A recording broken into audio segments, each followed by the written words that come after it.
Welcome to the Velvet Crown Tales. Today's tale is called The Wolf Didn't Eat Grandma. He was protecting me from her. My name is Sorrel Vale. But nobody in Briar's Hollow had called me that in years. To the baker who slipped an extra honey bun into my basket every market day, I was Red. To the children who chased one another through the square with wooden swords and flower crowns, I was Red.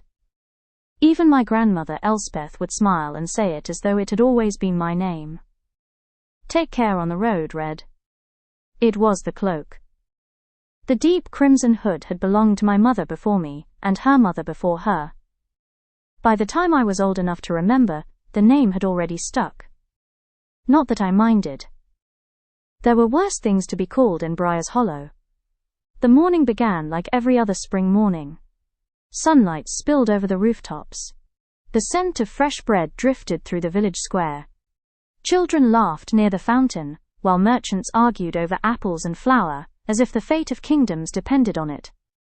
For a moment, the world felt impossibly ordinary. Then my grandmother handed me a basket. Fresh bread, blackberry jam, and the rosemary tea I promised Mrs. Alderwick, she said. And don't let me catch you nibbling the pastries before you get there. I raised an innocent hand. I would never. You absolutely would. Only the small ones. Her laugh filled the cottage.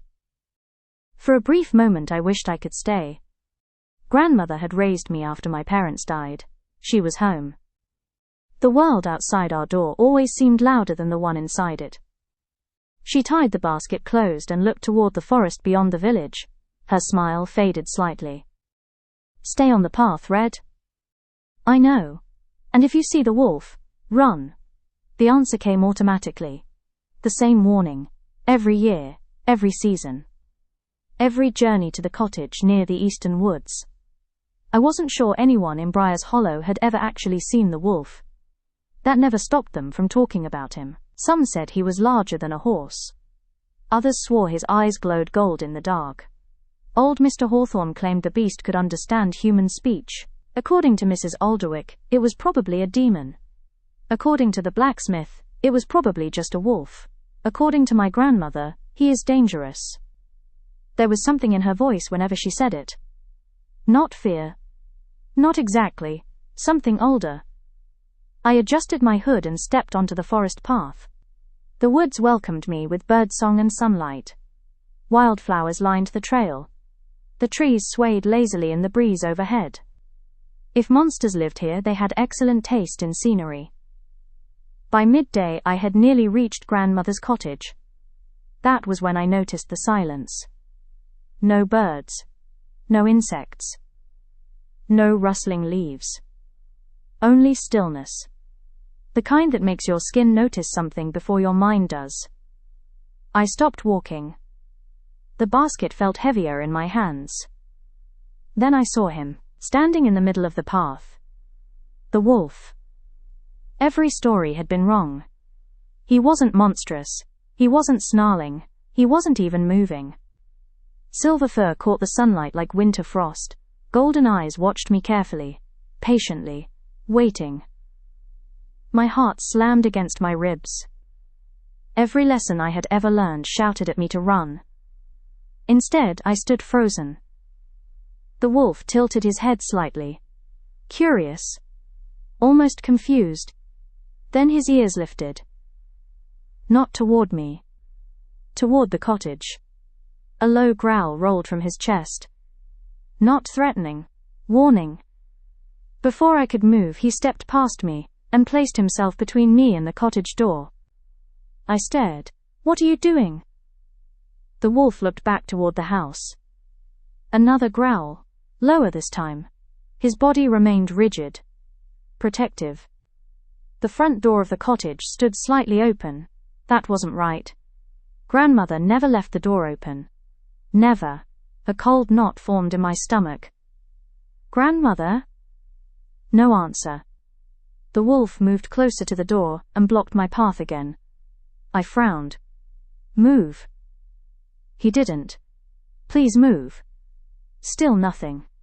Then, something happened that made my blood run cold. The wolf looked directly into my eyes and shook his head. Once. Slowly, deliberately. As though he understood every word I was saying. As though he was begging me not to go inside. The forest seemed to hold its breath. Behind the open door, somewhere inside the cottage, something moved. Not grandmother's voice. Not footsteps I recognized. Something heavier. The wolf's growl deepened. The fur along his back rose. For the first time since seeing him, I realized something impossible. The wolf wasn't hunting. The wolf was afraid. And whatever had frightened him was inside my grandmother's house. The cottage door creaked softly in the breeze. The wolf refused to move. His golden eyes never left the darkness beyond the doorway. Sorrel, the voice nearly made me drop the basket. Grandmother stepped into the doorway, wiping her hands on her apron as though nothing in the world was wrong. There you are, child. I stared at her. Grandmother? Who else would I be? The wolf's growl deepened, not at me, at her. Grandmother's expression hardened the moment she saw him. The wolf. The warmth vanished from her voice. For the first time in my life, I saw something in her eyes that looked dangerously close to hatred. Get away from her, she said quietly. The wolf didn't move. Neither did I. Red, grandmother said more firmly. Come inside. The wolf stepped sideways and blocked the path again. My heart pounded. He's not trying to hurt me. He absolutely is. He hasn't even moved toward me. That's how predators work. The wolf lowered his head, not threatening, almost frustrated. As though he had heard this argument before, grandmother reached into her apron pocket. The wolf immediately bared his teeth. I froze. Slowly, she pulled out a small silver charm hanging from a leather cord. The reaction was instant. The wolf staggered backward.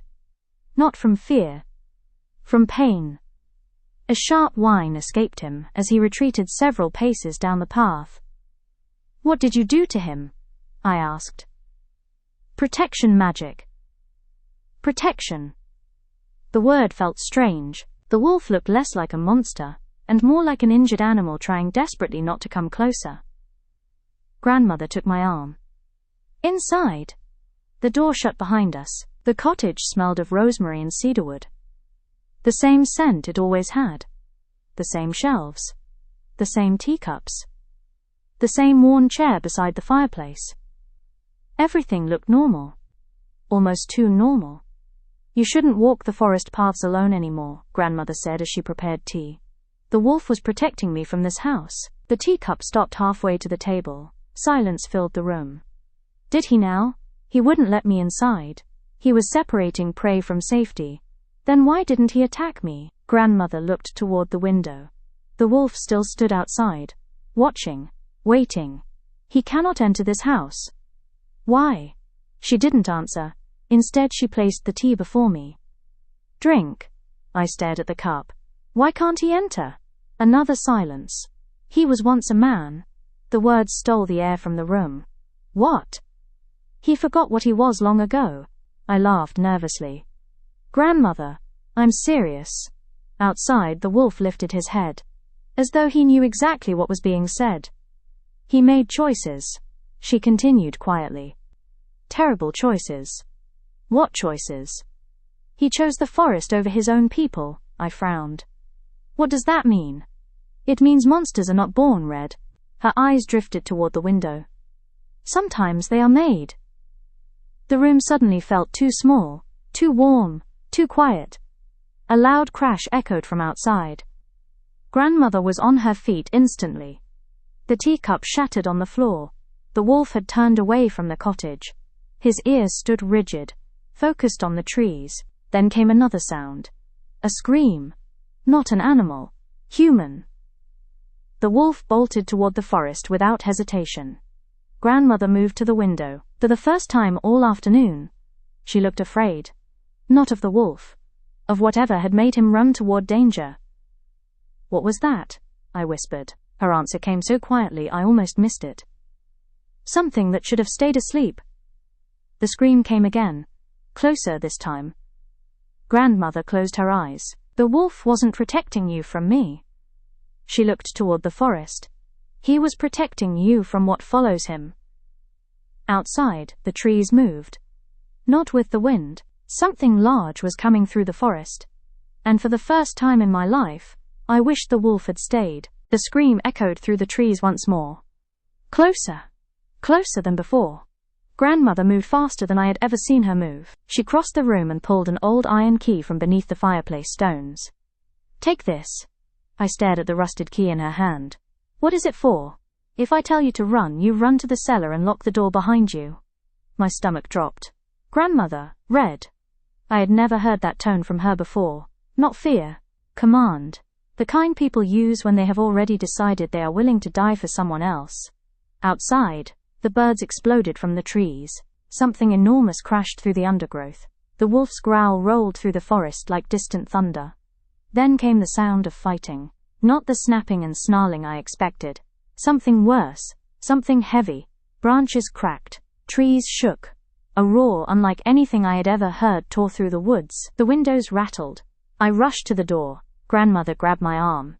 Don't. I can't just stand here. You can and you will. Another crash. A howl of pain echoed through the trees. The wolf. Without thinking, I pulled free and ran outside. Red!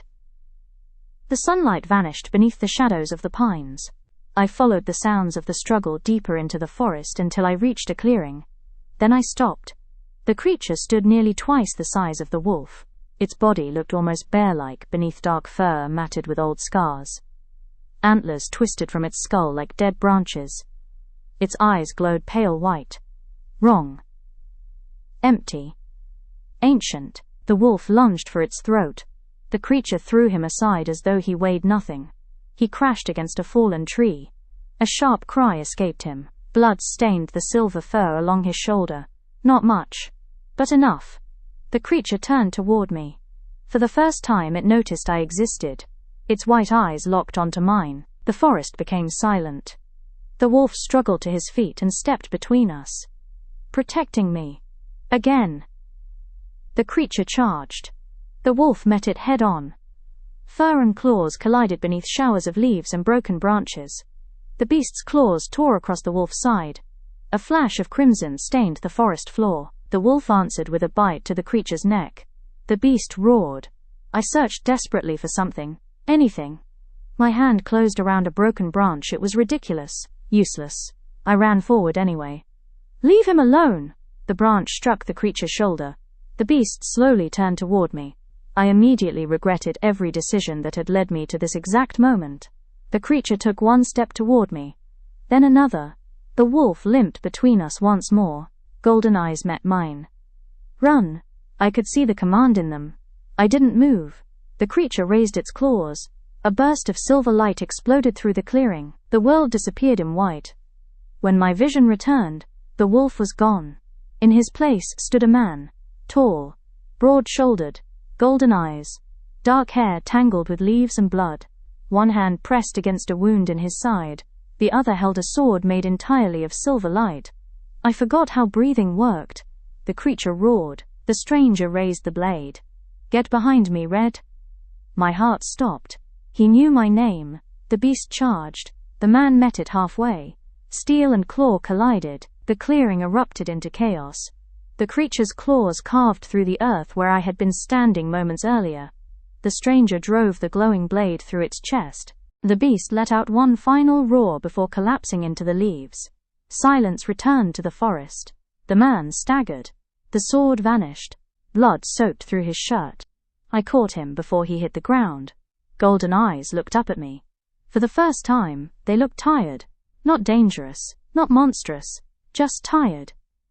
You shouldn't have come after me, he said quietly. I stared at him. You can talk. He actually looked offended. That is somehow the surprising part of this conversation. I almost laughed. Almost. Instead, I looked at the blood staining his clothes.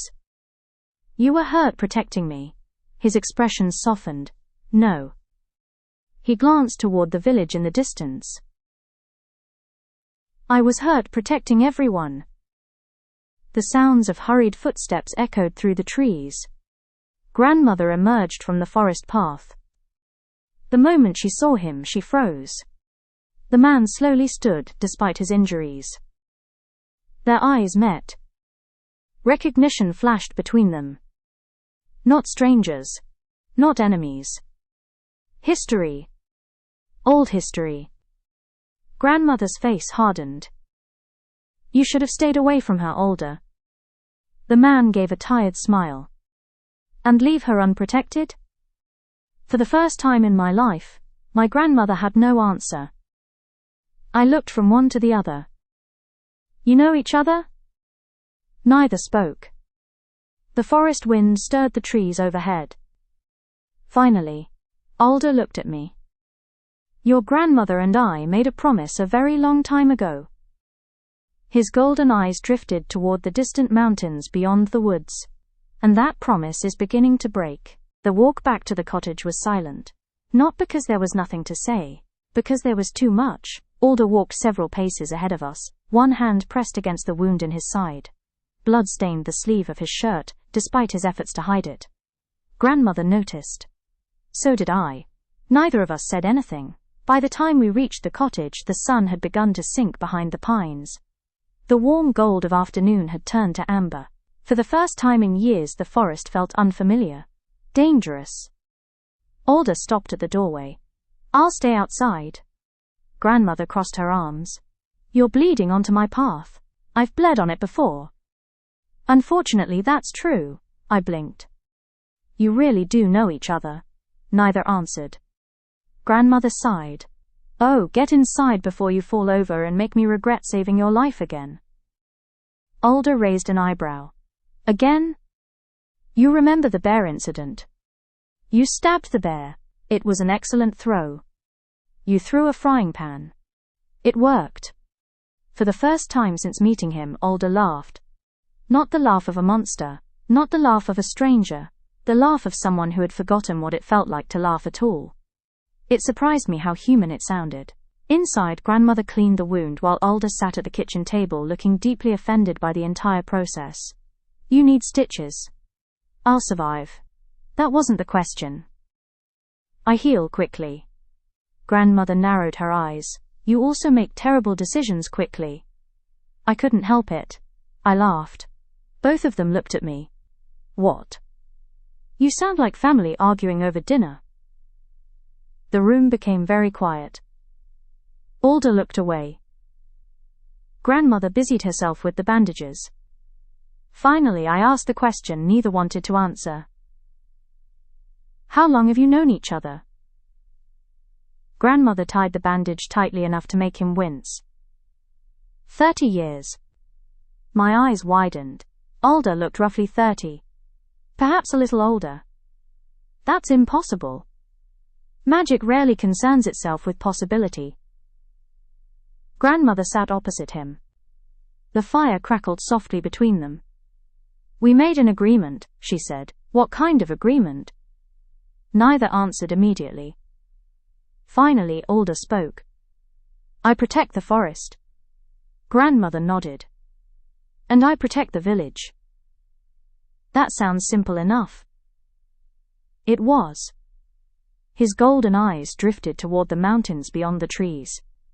Until the mountain began waking up. The room fell silent. I frowned. The mountain? Grandmother stared into the fire. There are old things in this world, Red. Older than kingdoms. Older than stories. Older than memory. Alder continued quietly. Some are meant to stay asleep. The creature from the forest flashed through my mind. The beast? He nodded. It wasn't the first. My stomach dropped. And it won't be the last. Outside, thunder rolled somewhere beyond the mountains. Except there were no storm clouds. Alder heard it too. His expression darkened immediately. Grandmother slowly stood. No. Alder was already moving toward the door. It's begun. What has? Neither answered. The thunder came again. Closer this time. The windows rattled. Dust drifted from the ceiling beams. Alder looked toward the distant peaks. The seal is weakening. My grandmother closed her eyes. How long? He didn't answer immediately. When he finally did, his voice was almost a whisper. Months if we're lucky. Weeks if we're not. I stared between them. Will someone please tell me what is happening? Alder turned toward me. For the first time since we'd met, there was no mystery in his expression. Only honesty. Your family made a promise generations ago. The room suddenly felt colder. What does that have to do with me? His golden eyes met mine. Everything. The thunder rolled once more. This time something answered it. A howl. Not a wolf. Something much larger. Much farther away. And yet somehow, coming closer. Alder looked toward the door.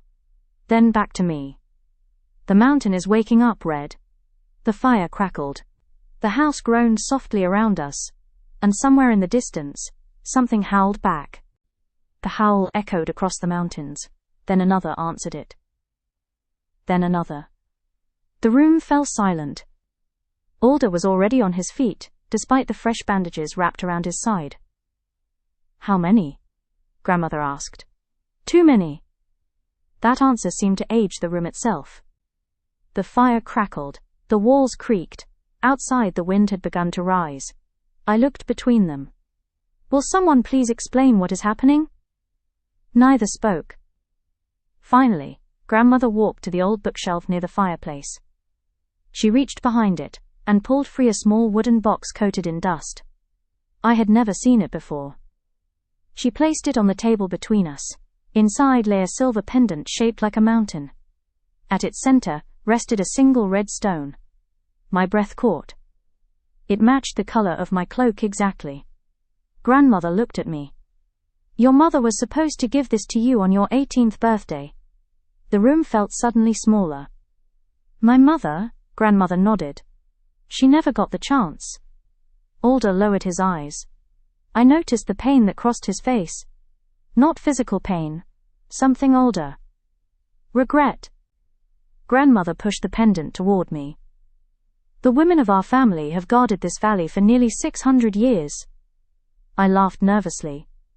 Guarded it from what? Neither answered. The mountain answered for them. The entire cottage shook. Dust drifted from the ceiling. Somewhere far away, something roared. Not an animal. Not a storm. Something enormous. Something alive. Alder's expression hardened.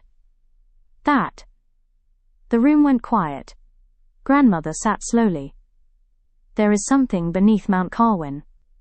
The name felt ancient in my mouth. Long ago it nearly destroyed everything. Villages, kingdoms, entire forests. I stared at her. You're serious? Alder nodded. It took hundreds of guardians to imprison it. Guardians? I asked. He looked toward the window. Men and women who gave up their lives to seal it beneath the mountain. And our family? Grandmother looked directly at me. Your family became the keepers of the seal. My heart stopped. What does that mean? It means every generation, one member of the Vale family inherits the responsibility. I looked down at the pendant in my hand. The red stone seemed almost warm. No. Grandmother closed her eyes. I said the same thing when my mother told me. I turned toward Alder. And you? His golden eyes met mine. I swore to protect the keeper. The words settled heavily in the room. Your mother. Your grandmother. And now you. Understanding slowly dawned. The promise. He nodded. The promise. I looked at him. That's why you were always watching the village. Yes. The forest paths. Yes. The river crossings. Yes. You've been protecting me my entire life? Alder looked away toward the fire. Mostly from a distance. Grandmother snorted. He chased off 3 bears, 6 bandits and an angry moose. Alder frowned. The moose was particularly unreasonable. I blinked. The moose. It knew what it did. For the first time that night, I laughed. A real laugh. Even grandmother smiled. Then the mountain roared again. Louder this time. The windows shattered inward. Glass exploded across the floor. The fire died instantly. A freezing wind swept through the cottage. Alda moved in front of me without thinking. Protecting me. Again. Outside. Something moved beneath the mountain. Not on it. Beneath it. The ground trembled. Trees swayed. Birds erupted into the sky in terrified waves. Then came the sound. A heartbeat. Slow. Ancient. Powerful enough to shake the valley. Once. Twice. 3 times. The thing beneath Mount Kirwin was waking up. Grandmother stared toward the distant peaks. Her voice barely rose above a whisper. We're out of time. Alda's hand moved instinctively toward the sword at his side. My fingers tightened around the pendant. The red stone began to glow. All 3 of us noticed. The room went silent.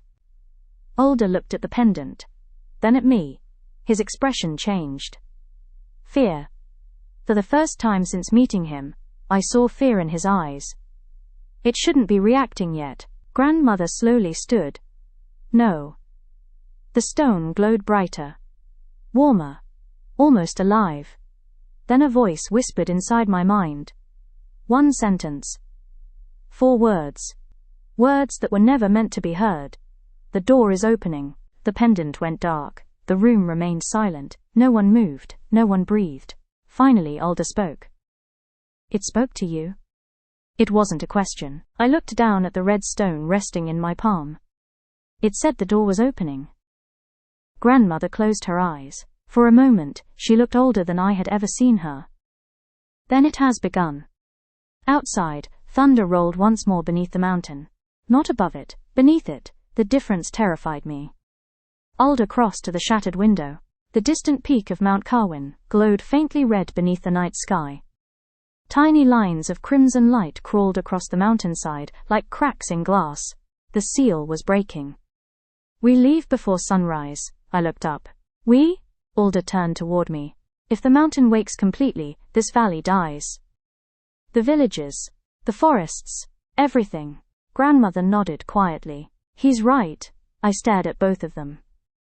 You expect me to climb a cursed mountain because a necklace started talking to me? Yes. That's ridiculous. Also yes. I looked at Alda. He almost smiled. Almost. Grandmother disappeared into the next room and returned carrying an old leather satchel. She placed it on the table. Inside were maps. Dried herbs. Bandages. An iron knife. A small silver compass. Items prepared long before tonight. My stomach dropped. You knew this day would come. Her silence answered for her. How long? She looked toward the mountain. Since the day your mother died. The room fell quiet. Alda lowered his eyes. Again that same look crossed his face. Regret. Guilt. Something unresolved. You were there. The words left my mouth before I could stop them. Neither of them answered. That was answer enough. The fire popped softly. You promised to protect her too. Alda nodded once. I failed. 3 words. Quiet. Simple. Heavy enough to crush a mountain. Grandmother rested a hand on his shoulder. It wasn't your fault. He didn't look convinced. Outside, wolves began to howl. Not 1. Dozens. Alda moved immediately to the doorway. The answering howls spread through the valley. North. East. West. The forest itself seemed to be speaking. What are they saying? I asked. His expression darkened. They're running. From what? He looked toward Mount Kirwin. The same thing we are. The ground shook violently. A plate crashed to the floor. The windows rattled, far above the mountain. Something moved beneath the clouds. Something enormous. For a moment I thought it was a trick of the lightning. Then it moved again. Wings. My blood turned to ice. Tell me that's a storm cloud. Neither answered. Grandmother whispered a prayer under her breath. Alder's hand tightened around the hilt of his sword. No, he said quietly. It woke one of the guardians. The creature disappeared back into the clouds. The valley fell silent once more. I swallowed hard. How many guardians are there? Alder looked at the mountain. 7. How many are awake? Lightning flashed across the sky. His answer came with the thunder. 2. For the first time that night, I understood how small we really were. Grandmother pushed the satchel toward me. Get some sleep. I stared at her. Sleep? We leave at dawn. I laughed. A slightly unhinged laugh. There is an ancient monster under a mountain, flying creatures in the sky, talking necklaces, and you want me to sleep? Grandmother shrugged. You'll need your strength. Alder actually smiled this time. A real smile. Small. Brief. Gone almost immediately. You get used to it. I pointed toward the mountain. You get used to that? No. His golden eyes met mine. You get used to being afraid and moving anyway. For some reason, that helped. The first pale light of dawn began to creep over the horizon.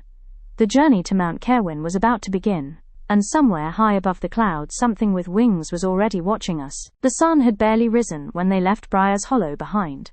Mist rolled across the valley floor. For the first time in her life, Sorrel was leaving home without knowing when she would return. Or if she would return. Alder walked ahead. Grandmother walked beside her. No one spoke for nearly an hour. Eventually Sorrel pointed toward the sword hanging at Alder's side. So? Alder glanced back. So? You turn into a wolf. Correct. You carry a magic sword. Also correct. You look 30. I appreciate that. Grandmother snorted. He's older than your village. Alder looked offended. There was absolutely no reason to share that information. Sorrel nearly laughed. Nearly. Instead she looked toward him. How old are you? Alder thought about it. Around 180. She stopped walking. What? I lose track after the first century. You are 180 years old. Approximately. You don't look 180. You don't look 19. That's because I'm not 180. Fair point. For the first time since leaving home. She smiled. The forest began thinning as the mountains grew larger ahead of them. By midday they reached the bridge. Or what remained of it. The stone crossing stretched across a deep gorge cut through the mountainside. Half the bridge had collapsed centuries earlier. Only narrow sections remained intact. Alder stopped walking immediately. Something's wrong. Grandmother frowned. I don't sense anything. That's what worries me. The valley had become completely silent. No birds, no insects, no wind. Then Sorrel saw them. Eyes. Dozens of them. Watching from the trees. Glowing gold. Wolves emerged from the forest one by one. Huge. Beautiful. Silent. They weren't surrounding them. They were kneeling. Alder stepped forward. The largest wolf lowered its head toward him. Respect. Not fear. Recognition. Sorrel looked between them. You have followers? We prefer allies. The largest wolf approached Sorrel. She froze. It sniffed the pendant around her neck. Then lowered its head. Just as it had for Alder, Grandmother's expression changed immediately.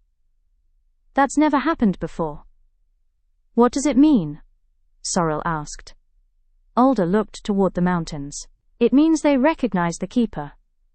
The wolves suddenly lifted their heads. Every single one of them, listening. Then came the sound. A screech, high above them. The wolves scattered instantly. Alder drew his sword. Get down! A shadow crossed the bridge. Massive wings blocked out the sun. The creature landed on the far side of the gorge with enough force to shake the mountain itself. Sorrel stared upward. The body of a great wolf. The wings of a dragon, eyes burning silver. One of the guardians. Awake. It looked directly at her. Not Alder. Not grandmother. Her. The creature spoke.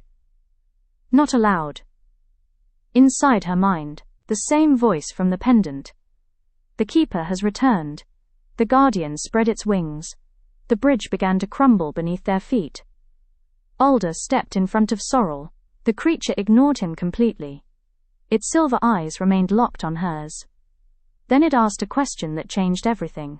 Will you save us? Or finish what your bloodline started? The bridge trembled beneath their feet. The guardian's silver eyes never left Sorrel. Will you save us? Or finish what your bloodline started? The words echoed in her mind long after the creature fell silent. What does that mean? She asked. No one answered. Not Alder. Not Elspeth. That frightened her more than the guardian. You know. Grandmother looked away. Alder looked toward the mountains. You know. The pendant around her neck began to glow again. Warmer. Brighter. Almost impatient. Tell me. The wind howled through the gorge. Finally, Alder spoke. The stories were wrong. Sorrel laughed bitterly. That seems to be happening a lot lately. He didn't smile. 600 years ago, there was no monster beneath the mountain. The world seemed to stop. What? There was a kingdom. She stared at him. A city stood where Mount Caerwyn stands now. Grandmother nodded slowly. It was beautiful. Rich. Powerful. Alder continued. And terrified. Of what? Death. The answer caught her off guard. The king searched for immortality. The queen searched for power. The scholars searched for answers. His expression darkened. They found all three. Lightning flashed above the mountains. The thing beneath the mountain wasn't discovered. It was created. Sorrel's blood ran cold. No. The first keepers weren't jailers. They were witnesses. Grandmother closed her eyes. They watched the kingdom destroy itself. The wind grew stronger. The creature consumed the city. The people. The forests. The rivers. Everything. Until 7 guardians sacrificed themselves to imprison it beneath the ruins. Sorrel looked at the mountain. The mountain wasn't a mountain. It was a grave. Alder looked directly at her. The Vale family volunteered to guard the prison. Her stomach twisted. Volunteered? Yes. Then why did the guardian accuse us? Neither answered. Finally, grandmother whispered. Because we broke our promise. The words struck harder than any monster could.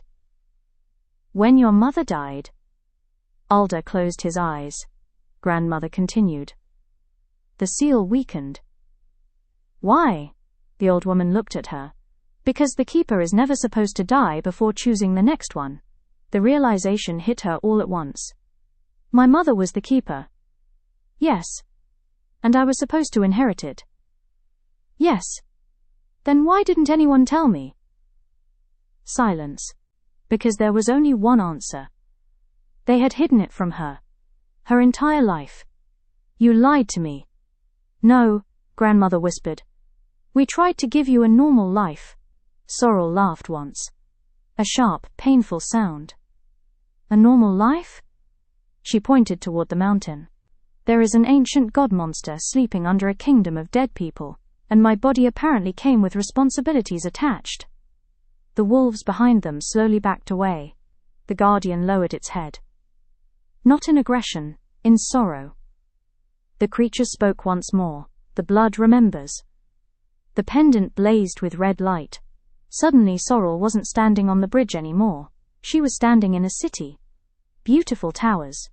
Golden streets. Gardens filled with flowers. People laughing. Living. A heartbeat later, the sky turned red. Screaming filled the streets. The mountains split open. Shadows poured into the city. The vision vanished. Sorrel collapsed to one knee. Alder caught her before she hit the stone. She looked up at him. I saw it. Fear crossed his face. What did you see? The end. The Guardian spread its wings. Snow began falling across the bridge despite the summer air. Its final words echoed through the mountains. The prison remembers its makers. And it knows your name, Keeper. Snow fell softly across the mountain pass. Not winter snow. Wrong snow. Cold enough to sting. Heavy enough to silence the world. The Guardian had vanished. The bridge still stood. Barely. No one spoke as they crossed. Not Sorrel, not Alder, not Grandmother. The only sound was the wind. By nightfall they reached an abandoned watchtower overlooking the valley below. Alder immediately began gathering wood for a fire. Grandmother immediately began complaining about the tower. This place was old when I was young. It has character, it has structural concerns, it has walls. Barely. Sorrel smiled despite herself. Alder lit the fire. Orange light pushed back the darkness. For the first time all day, everything felt quiet. Safe. Almost normal. Almost. Grandmother fell asleep first. Alder remained awake near the doorway. Watching the mountains. Watching the dark. Watching everything. Sorrel sat beside him. You don't sleep much, do you? Not anymore. Because of the curse, he nodded. The wolf hears everything. The wind moved through the trees below. Distant storms. Footsteps. Heartbeats. Fear. His eyes remained on the darkness. It gets difficult to turn off. Sorrel looked at him. That sounds lonely. He laughed quietly. That's because it is. Silence settled between them. Finally she asked, How long have you been the wolf? His answer came almost immediately. 153 years. She stared at him. What happened? The fire cracked softly. For a long time he said nothing. Then, I volunteered. That wasn't the answer she expected. Why? His golden eyes reflected the flames. Someone had to stand watch. The simplicity of the answer somehow made it worse. Forever? He looked toward the mountains. That was the agreement. The fire shifted. Neither spoke. Finally, Sorrel asked the question she had been avoiding. Did you know my mother well? The silence that followed answered before he did. Yes. The word barely rose above a whisper. Very well. Something tightened in her chest. Did you love her? Alder closed his eyes. The fire popped softly. Yes. There it was. Simple. Honest. Painful. He looked toward the valley below. But not in the way you're thinking. She didn't answer. He smiled sadly. Your mother was my friend. My first friend after becoming the wolf. The wind carried snow through the doorway. I failed her. You keep saying that.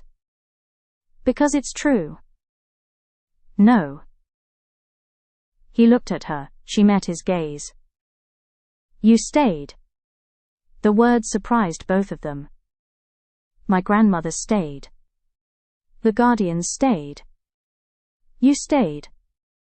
She looked toward the mountain. The people who fail don't usually keep fighting for 150 years.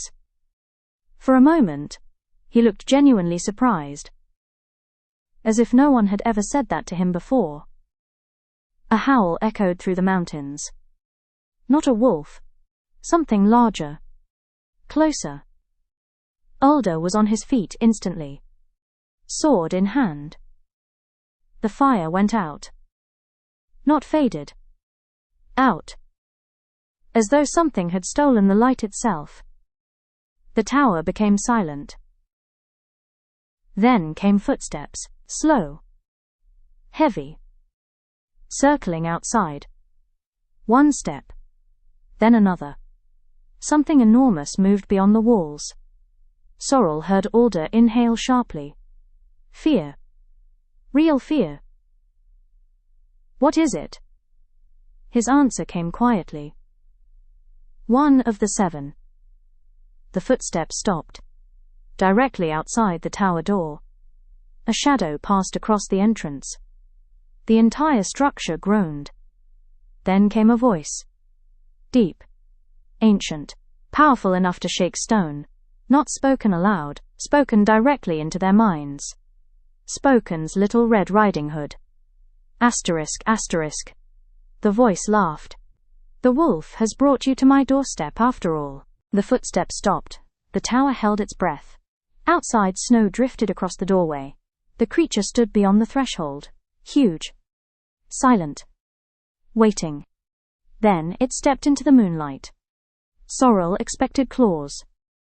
Fangs. Another monster. Instead she saw armor. Ancient silver armor, worn by something far too large to be human. Its body resembled a wolf, standing on 2 legs, taller than any man should be, with pale eyes that glowed like winter stars. A crown of ice-covered antlers stretched from its head. It looked old, not in years, in centuries. Alder lowered his sword slightly. Recognition crossed his face. Fenris. The creature tilted its head. So you remember me. The voice echoed directly inside their minds. Sorrel looked toward Alder. You know him? Fenris laughed, a sound like glaciers breaking apart. Know him? The Guardian looked toward Alder. He was our brother. Silence. Sorrel turned slowly. What? Alder said nothing. Fenris stepped closer. The 7 guardians who bound the mountain. He pointed one claw toward himself. 1. Toward the sky. 2. Toward the distant peaks. 3. Then finally, toward Alder. 8. The world stopped. Alder stared at the floor. No.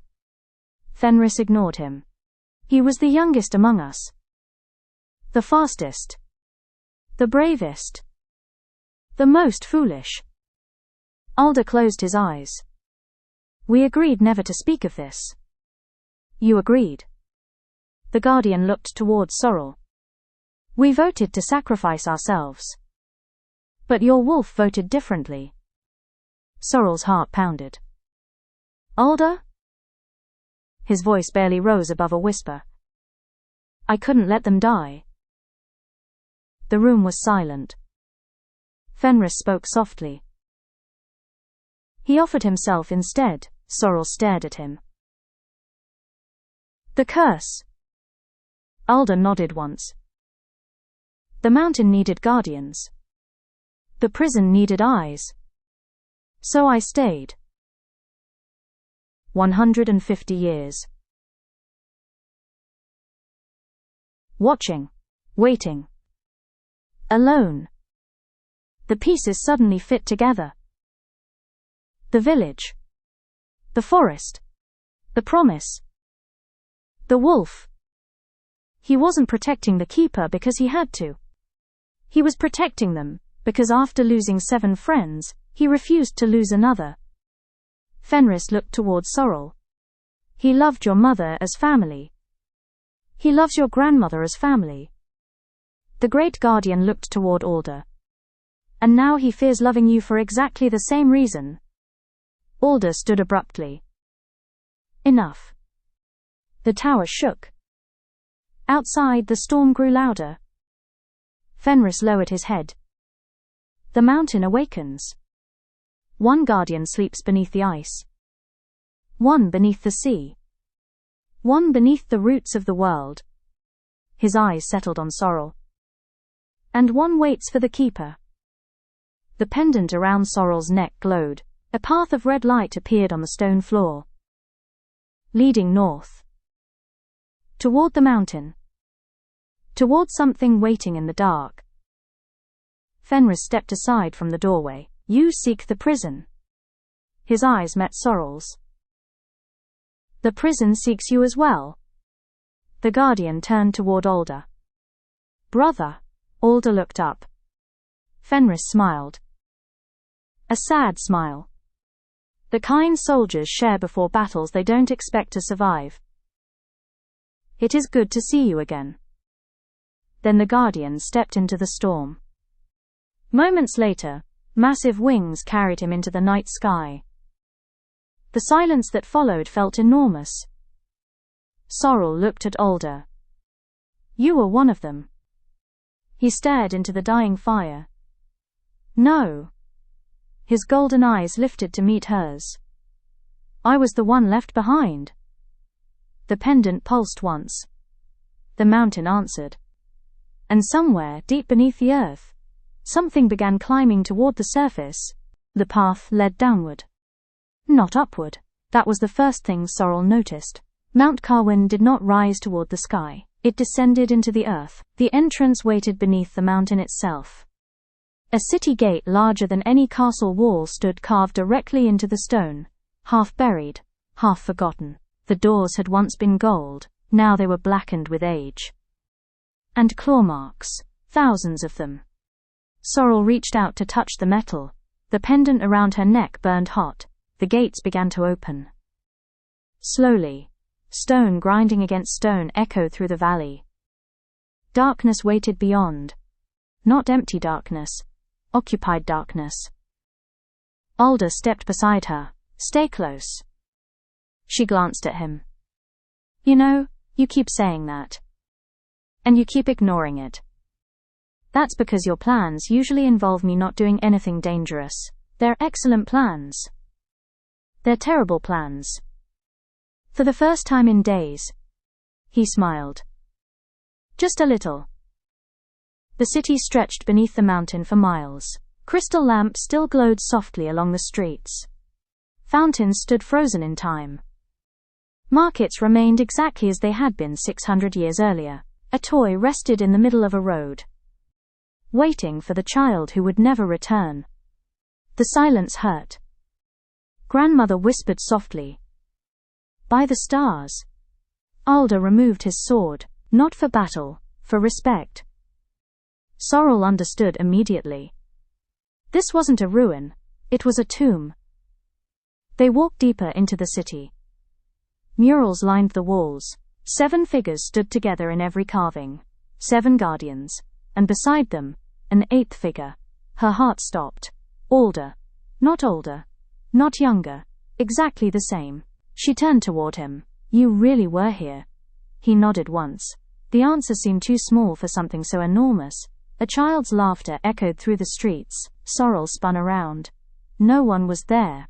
The laughter came again. Then footsteps. Running. Playing. Ghosts of memories. Not spirits. Echoes. The city remembering itself. Grandmother stopped suddenly. Look. At the center of the city stood the palace. Or what remained of it. A crack of red light split the structure from foundation to tower. The same red light flowing through the pendant. The same red light beneath the mountain. The heartbeat returned. Louder now. Closer. Once. Twice. 3 times. The city shook with each pulse. Alder's expression hardened. We're too late. The ground split open nearby. Stone erupted upward. Something climbed from the darkness below. Hands first, then armor, then eyes. Silver eyes. Another guardian. This one carried a spear taller than a tree. Unlike Fenris, this guardian looked angry. Its gaze settled on Sorrel immediately. Keeper, the voice rolled through the city. Why have you returned? Sorrel swallowed. To stop this. The guardian looked toward the palace. You carry the same blood. The spear lowered. How do I know you won't finish what they began? Silence filled the city. Sorrel looked toward the shattered palace. Toward the dead kingdom. Toward the mountain that had become their grave. Then she answered. Because if my family made this mistake, she stepped forward, then my family should be the ones to fix it. The guardian studied her for a long moment, then for the first time, it knelt. Not to a queen, not to a ruler, to the keeper. Alda looked genuinely surprised. Grandmother looked proud. The guardian planted the spear into the stone. The mountain awaits. The palace doors opened on their own. Darkness spilled outward. The heartbeat thundered through the city. Stronger, faster, awake. The guardian's eyes lifted toward Alda. Brother. Alda nodded. The guardian looked back toward Sorrel. Whatever enters that palace, its voice softened, will not be the same thing that leaves it. The doors remained open. Waiting, inviting, calling. And deep beneath the mountain, something called back. The palace doors closed behind them. The sound echoed forever. No windows, no wind, no sky, only silence. The throne room stretched farther than seemed possible. Pillars disappeared into darkness overhead. At the center of the chamber stood a single tree. Sorrel stopped walking. Alda stopped breathing. Even Elspeth froze. The tree was alive. Barely. Silver bark twisted upward toward the ceiling. Its branches spread through the entire chamber like veins. Red light pulsed beneath the bark. Not sap. Blood. Heartbeat. The mountain wasn't built around the prison. The mountain was the prison. And the tree was its lock. Sorrel stepped closer. The pendant around her neck lifted from her chest on its own. The red stone floated toward the tree. A voice filled the chamber. Not cruel. Not angry. Tired. At last. Asterisk. Asterisk. The tree began to glow. Images appeared among the branches. The city. The guardians. The kingdom. The truth. There had never been a monster. There had only been fear. The king had feared death. The scholars had feared limitation. The people had feared loss. Together they created something impossible. A living thing born from humanity's fears. Not evil, not good. Hunger given form, want given life. The guardians had not imprisoned a creature, they had imprisoned an idea. Sorrel watched the city burn. Watched the guardians fall. Watched Alda remain behind. As the others disappeared into legend. The vision faded. Tears stood in her eyes. It isn't trying to escape. The voice answered. No asterisk asterisk. It wants to survive. No, it's all living things do. Notes beneath the floor shifted. The entire chamber breathed. Alda stepped beside her. What happens if the seal breaks? The answer came immediately. Then fear returns to the world without chains. Asterisk asterisk. Visions exploded around them. Kingdoms at war. Cities burning. People turning against neighbors. Greed. Hatred. Violence. Not caused by the creature. Amplified by it. Fed by it. The room fell silent. Sorrel looked toward the tree. So what do we do? The roots moved again. The answer came gently. The same thing your family has always done. Asterisk. Asterisk. The pendant floated into her hand. Choose. Asterisk. Asterisk. A circle of red light appeared around the tree. Alda's face went pale immediately. No. Sorrel looked toward him. What? He stepped between her and the light. No. The tree answered. Tamedall, the last guardian, understands. Asterisk asterisk understanding crashed into her all at once. The seal required a guardian. A living guardian. Someone had to remain. Forever. No. The word came from Alda this time. Not angry, terrified. I made the promise. The roots shifted. Consamanas whites kamsamanas. Kamsamanas kamsamanas. Ayamanas. Mentix, your watch is ending. Asterisk asterisk asterisk. Alder shook his head. I don't care. Borders consummanas. Consummanas asterisk. Asterisk. He stepped closer to the tree. Take me instead. The room went silent. The tree glowed softly. That was always your answer. Asterisk. Asterisk. For 150 years, it had always been his answer. Sorrel looked at him. He wouldn't look back. Because he already believed he knew how this story ended. The wolf stays behind. The girl goes home.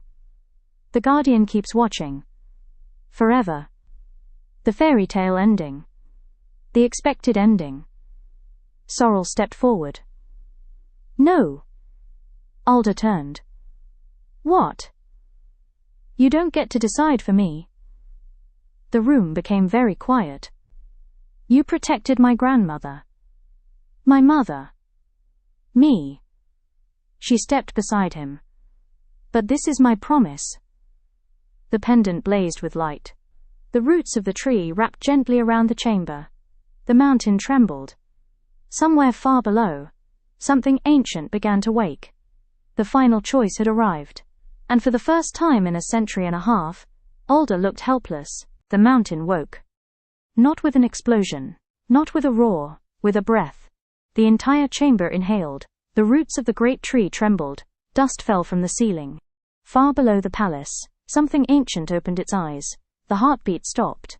For one terrible moment, there was only silence. Then came another sound. Footsteps. Slow. Heavy. Coming from beneath the roots. The tree's red light pulsed. Once. Twice. 3 times. The darkness beneath the chamber began climbing upward. Alder drew his sword. Elspeth stepped beside Sorrel. The roots parted. A figure emerged. Not a beast. Not a monster. A man. He wore the remains of royal armor. A broken crown rested upon his head. His eyes glowed with the same red light as the mountain.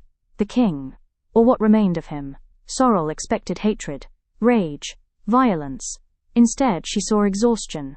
600 years of exhaustion. The king looked toward the tree. Then toward Sorrel. The keeper returns. His voice echoed through the chamber. Not loud. Heavy. Like stones falling into deep water. Alder stepped forward. The king ignored him. His eyes remained fixed on Sorrel. Will you bind me again? Sorrel swallowed. I don't know. The honesty surprised everyone. Including her. The king nodded slowly. Good. Alder frowned. What? The king looked toward the great tree. The last keepers never asked questions. The roots moved softly around the chamber. They feared me. They hated me. They imprisoned me. His eyes lifted toward Sorrel. You are the first to speak to me. The chamber fell silent. Sorrel looked at the ancient figure standing before her. You destroyed the city. Yes. You killed thousands. His expression darkened. Yes. Why? The king looked toward the tree. Then toward the mountain above. Then finally, toward himself. Because I was afraid. The answer echoed through the chamber. I feared losing my kingdom. I feared losing my people. I feared losing my life. His hand rested over his chest. And fear grows hungry when it is fed. The tree pulsed softly. The king looked toward Alder. The guardians imprisoned me. His eyes shifted to Sorrel. But the keepers taught me something. What? That fear can be carried. The chamber grew quiet. Shared. Endured. Faced.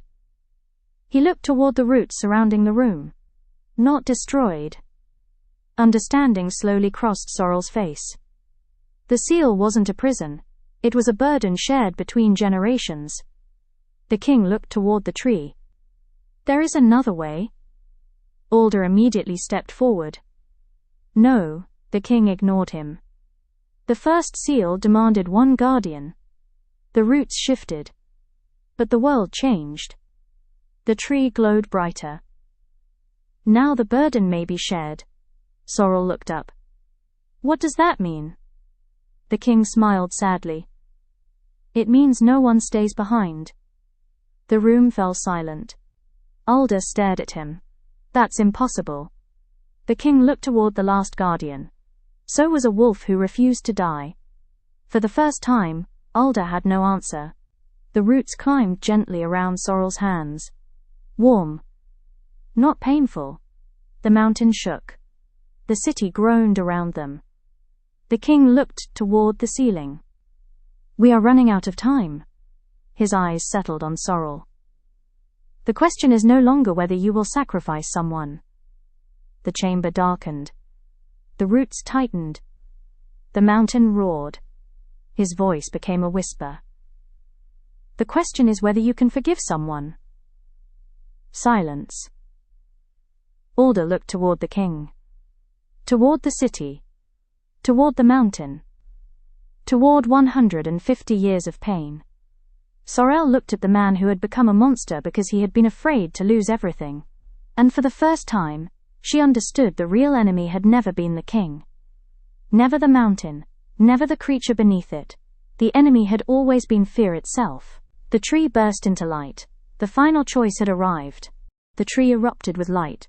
Roots burst through the stone floor. The palace shook. The city groaned beneath the mountain. The red fissure splitting the kingdom widened. Above them, Mount Carwin cracked. The seal was failing. Not tomorrow. Not in an hour. Now. The king looked toward the great tree. The old prison is breaking. Alda stepped forward. Then use me. The answer came instantly.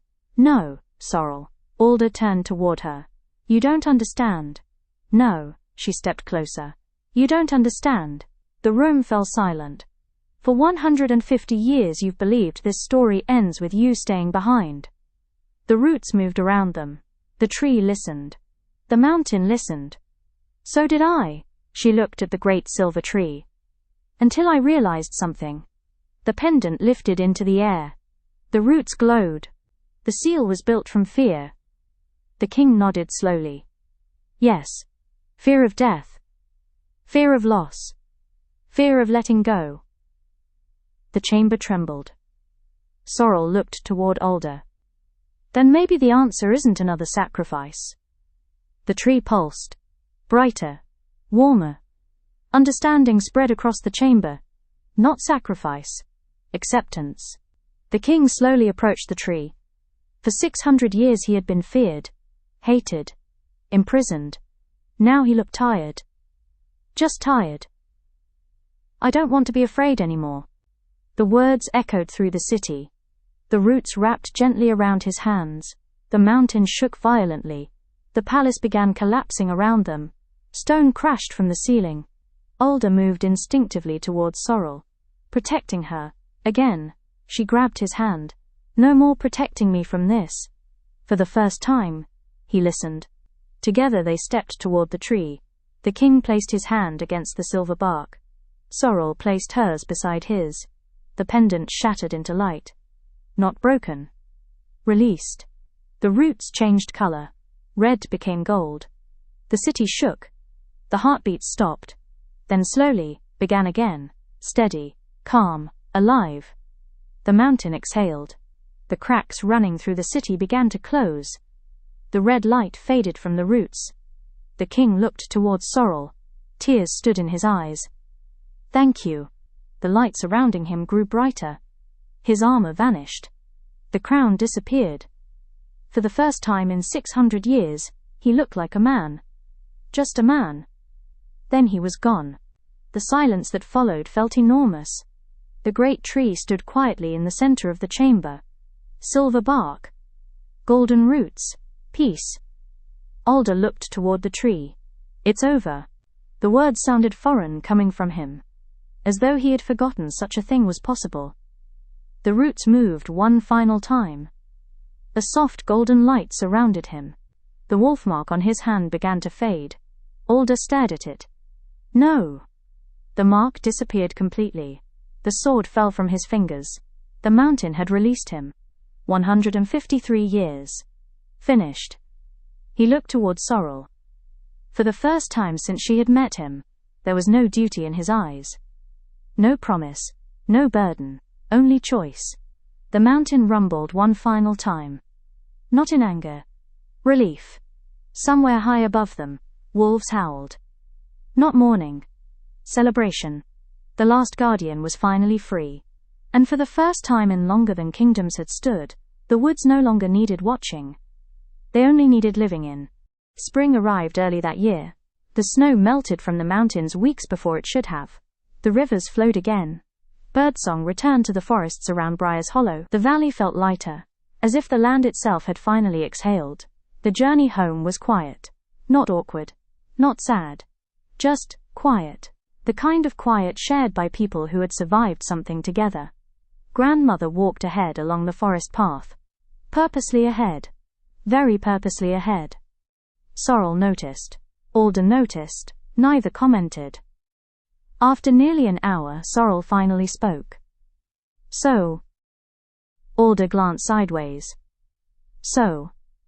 You saved my life several times. Approximately 12. 12. I counted. She laughed. Of course you did. He considered this. Technically 13 if we're including the bridge incident. We are not including the bridge incident. We should include the bridge incident. We absolutely should not. A smile appeared. A real one. On both of them, the forest around them glowed with late afternoon sunlight. For the first time since she had met him, Alder wasn't watching the trees. Wasn't listening for danger. Wasn't waiting for disaster. He looked almost uncomfortable. You don't know what to do you? He frowned. With what? Freedom. That stopped him. The answer took longer than she expected. No. Honest. Simple. No. She nodded. Me neither. They walked in silence for a while longer. Eventually they reached the edge of Briar's Hollow. The village spread beneath them. Smoke rose from chimneys. Children played near the fountain. Life. Normal life. Alder stopped walking. What? He looked toward the village. I don't think I can go any farther, she understood immediately. For 150 years, he had been the thing in the woods, the shadow between trees, the wolf people warned their children about. Monsters don't simply walk into villages. Not even when they stop being monsters. Sorrel stepped closer. Good thing you're not a monster then. He looked at her. Neither spoke. Finally he laughed quietly. You know, for someone who ignored nearly every instruction I gave you. I ignored all of them. That's true. You turned out surprisingly competent. I learned from the best. The village bell rang in the distance. Home. Alder looked toward the mountains one final time. Then toward the forest. Then toward her. What happens now? It was the first selfish question he had asked in 150 years. Sorrel smiled. I was hoping you'd help me figure that out. For once, he had no clever answer. Only surprise. And maybe hope. Mostly surprise. Behind them, Grandmother shouted from the path ahead. If the two of you are quite finished staring dramatically at one another, some of us are old and would like dinner before winter returns. Alder looked horrified. She can hear us from here, Sorrel laughed. Unfortunately, yes. The three of them walked toward the village together. Not a keeper, not a guardian, not a curse. A family. The forest wind moved softly through the trees behind them, and somewhere far away, wolves howled. Not warnings, not danger, just wolves. Sorrel smiled. Then she looked toward Alder. By the way, he raised an eyebrow. Yes? You still owe me one answer. Which answer? She pulled the old red hood over her head. The very first one. Understanding crossed his face immediately. She smiled. When we first met in the forest? The late afternoon sun painted the trees gold around them.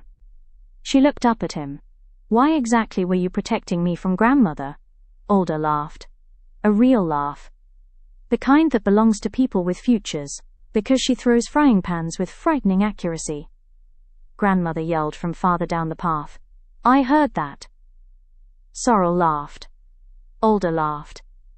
Even Elspeth laughed. The woods answered with birdsong. And the path carried them home.